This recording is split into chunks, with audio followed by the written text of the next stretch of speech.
আসসালামু আলাইকুম, welcome back to my channel. চলে এসেছি তোমাদের জন্য আরও একটা নতুন রেসিপি নিয়ে। ভাতের ফ্যান দিয়ে এক অসাধারণ পাঁপড়ের রেসিপি। চলুন রেসিপিটা শুরু করা যাক। তার জন্য আমি 4 বাটি নিয়ে নিয়েছি। এবার ওর মধ্যে 1 বাটি পরিমাণ চালের গুঁড়ো নিয়ে নেব। তারপর ওর মধ্যে কালো জিরে দিয়ে দেব এবং স্বাদ অনুযায়ী লবণ দিয়ে দেব। তারপর চালের গুঁড়োটা ফ্যানের সঙ্গে ভালো করে গুলে নেব।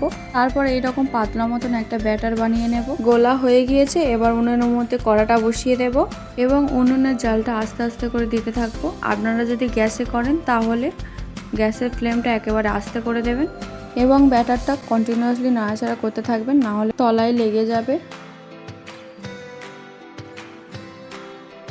2 থেকে 3 মিনিট নাড়াচাড়া করার পর ব্যাটারটা যখন এইরকম গাঢ় হয়ে আসবে তখন নামিয়ে নেবেন। তারপরে কিছুক্ষণের জন্য ঠান্ডা করতে দেবেন। তারপর ব্যাটারটা যখন হালকা ঠান্ডা হয়ে আসবে তখন একটা বড় প্লাস্টিক নিয়ে নেবেন এবং ভালো করে তার মধ্যে তেল মাখিয়ে নেবেন। তারপর একটা ডাব্বুর সাহায্যে ব্যাটারটা এরকম গোল গোলভাবে দিয়ে দেবেন। পাঁপড়ের শেপ করে, বেশি বড় করবেন না, এরকম ছোট ছোট শেপে বানিয়ে নেবেন। এইভাবে ছোট ছোট করে গোল গোল করে আমি সবগুলো বানিয়ে নেব।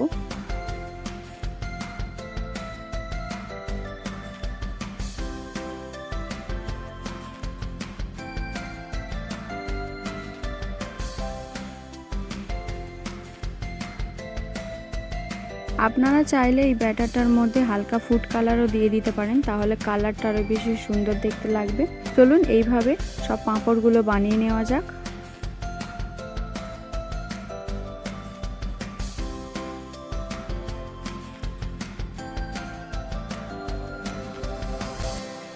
সবগুলো বানানো হয়ে গিয়েছে। এখানে 1 বাটি চালের গুঁড়ো দিয়ে 100টার মতন পাঁপড় বানিয়ে নিয়েছি। এবার 1 থেকে 2 দিন রোদের মধ্যে শুকিয়ে নিতে হবে। আপনারা যদি ফ্যানের হাওয়ায় শুকাতে চান তাহলে 2 থেকে 3 দিন সময় লাগবে। আমি পাঁপড়গুলো 2 দিন ধরে শুকিয়েছি। আপনাদেরকে কয়েকটা পাঁপড় নিয়ে দেখাই, দেখুন কতটা সুন্দর হয়েছে। এবার উনুনের মধ্যে কড়া বসিয়ে ওর মধ্যে তেল দিয়ে দেব। তেল গরম হয়ে গেলে ওর মধ্যে পাঁপড়গুলো দিয়ে দেব। দেখুন কতটা সুন্দরভাবে পাঁপড়গুলো ফুলে উঠছে। এইভাবে বাকি পাঁপড়গুলো ভেজে নেব।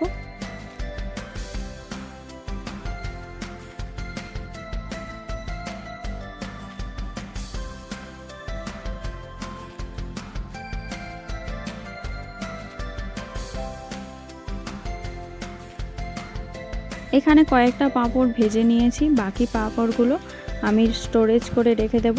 আপনারা চাইলে এই পাঁপড়গুলো 2 থেকে 3 মাস স্টোরেজ করে রেখে দিতে পারেন। এবার আপনাদেরকে একটা পাঁপড় ভেঙে দেখাই, দেখুন কতটা মুচমুচে এবং ক্রিস্পি হয়েছে। এইভাবে চালের গুঁড়ো এবং ফ্যান দিয়ে আপনারা এরকম সুন্দর পাঁপড় বানিয়ে নিতে পারেন। রেসিপিটা যদি আপনাদের ভালো লেগে থাকে তাহলে অবশ্যই একটা লাইক করতে ভুলবেন না। কমেন্টে জানাবেন রেসিপিটা কেমন হয়েছে, শেয়ার করে দেবেন। আরও নতুন নতুন ভিডিও পাওয়ার জন্য আমাদের চ্যানেলটাকে সাবস্ক্রাইব করে আমাদের পাশে থাকবেন। আল্লাহ হাফেজ।